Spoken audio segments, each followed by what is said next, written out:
Today I'm going to be showing you 3 different ways to paint in your stamped images. The first way that I'm going to show you, and the technique that I use most often, is coloring in your stamped images with watercolor pencils. So I'm going to go ahead and do that with this bird right here. And I'm not going to get all fancy with shading. I'll just make a couple areas darker than some other areas, but I'm not going to get crazy with it.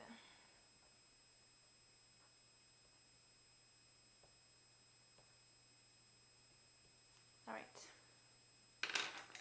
next I'm going to take a paintbrush and I'm going to get it wet but not dripping wet, and I'm just going to go over. And this makes all my really harsh lines just disappear and everything melt together, and then the color pops really, really well. Now the ink that I've used for this image is StazOn ink because I don't want the lines to blur in when I put water on it. And I'm also using watercolor paper.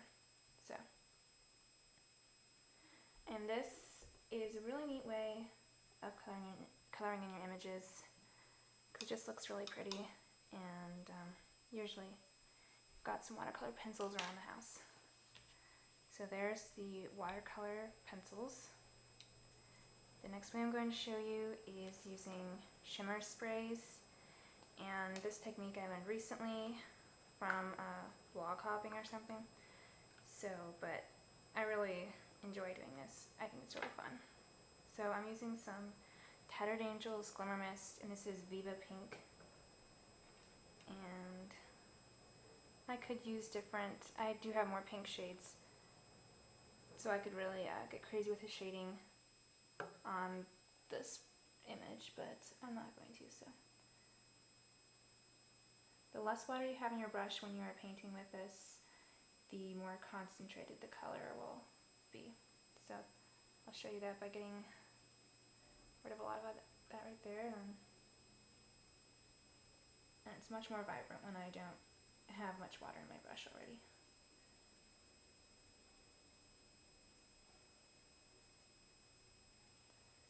So that is painting in with shimmer sprays.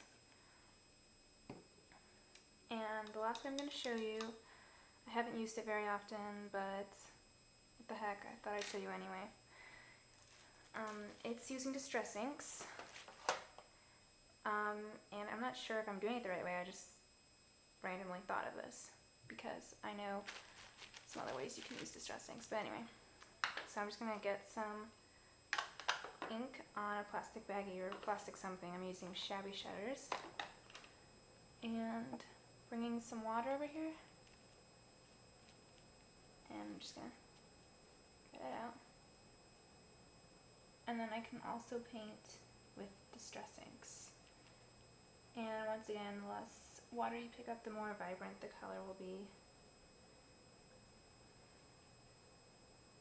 It'll be more concentrated, and then you can let this dry and go back again, and it'll be even darker. I did have a teacher for watercolor painting before, and she told me that if you accidentally add too much color to something, you can always go back with just water, and that'll lighten it up. You just gotta be kind of careful here. But that's pretty much the only way to make things lighter if you've made them too dark. So those are the few ways that I go about painting. I hope you haven't learned one of these yet, so this video might be helpful to you. Thanks for watching. I hope you enjoyed. Bye.